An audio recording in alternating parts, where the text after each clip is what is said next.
इसके अलावा कुछ मुद्दे भी थे हमारे ओर से जो हम मुद्दे उठाएंगे। चंदा चोरी, आस्था धोखा, भगवान श्री राम मंदिर को लेकर जो खुलासे हुए हैं, रोज नई नई बातें निकल कर आ रही हैं। बीजेपी आरएसएस द्वारा जो किया गया, जो चंदा चोरी, आस्था धोखा का कांड रचा गया है अयोध्या में, वो मुद्दा जरूर हम उठाएंगे और भी विपक्ष की पार्टियां उठाएंगी। नीट का मुद्दा है, परीक्षा प्रणाली को लेकर, शिक्षा प्रणाली को लेकर कल राहुल जी देहरादून में छात्रों की गूंज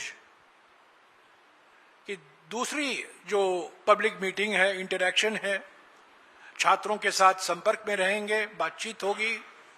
कल देहरादून में पेपर लीक, पहले आपको याद होगा 17 जून को कोटा में हुआ था, और उसी श्रृंखला में कल छात्रों की गूंज की रैली आयोजित की गई है देहरादून में।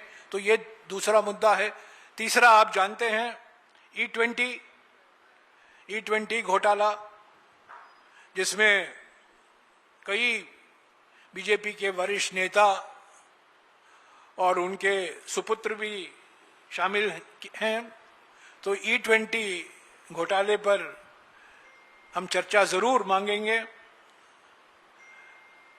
और भी ऐसे मुद्दे हैं विपक्ष की ओर से, विदेश नीति को लेकर जो नई चुनौतियां खड़ी हुई हैं, चीन से हमारे संबंध, अमेरिका से हमारे संबंध, पश्चिमी एशिया से पिछले 1-2 महीने में जो देखने को मिला है, पश्चिमी एशिया में जो स्थिति है बिगड़ रही है, और पाकिस्तान का जो एक नई भूमिका उभर कर आई है अमेरिका के मदद से, वो हमारे विदेश नीति के लिए जरूर एक बड़ा धक्का है और उस पर चर्चा होने की जरूरत है पार्लियामेंट के अंदर।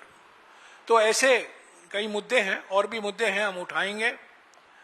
19 दिन का सत्र है और इस 19 दिन में से 16 दिन बिजनेस होगा, क्योंकि प्राइवेट मेंबर बिल 3 दिन में चले जाएंगे।